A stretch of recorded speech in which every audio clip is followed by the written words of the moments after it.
మీపై ఒకసారి దృష్టి సారించండి. మీకు పేరు లేదు, మీ ఉనికే లేదు. ఖురాన్ మిమ్మల్ని వెనక్కి తీసుకెళ్తుంది. మీరు ఏమీ కాని సమయంలోకి. ఒక చిన్న బొట్టు మాత్రమే. మీ గుర్తింపు లేదు, మీ స్వరం లేదు, మీ ఉద్దేశ్యం లేదు. అల్లా అంటాడు, మేము అతనిని ఒక కొత్త సృష్టిగా మార్చాము. అందుకే అల్లా సృష్టించే వారిలో అత్యుత్తముడు, అత్యంత శుభకరుడు. ఒక్కసారి ఆలోచించండి. ఏ మనిషి మిమ్మల్ని డిజైన్ చేయలేదు, ఏ డాక్టర్ మీ గుండెను నిర్ణయించలేదు, ఏ శాస్త్రవేత్త మీ ఆత్మను సృష్టించలేదు. చీకటిలో పొరల మీద పొరలుగా, మీ అనుమతి లేకుండానే, కాని పూర్తి జ్ఞానంతో మిమ్మల్ని తయారుచేశాడు.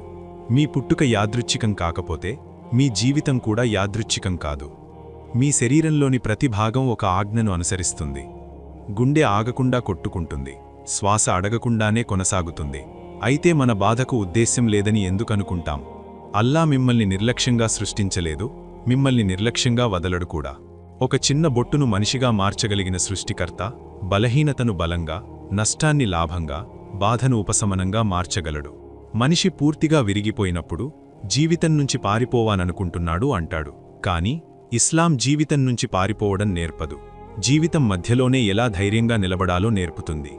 ఎందుకంటే మీరు మీ సృష్టికర్తను గుర్తించినప్పుడు మీ విలువను మీరు అర్థం చేసుకుంటారు.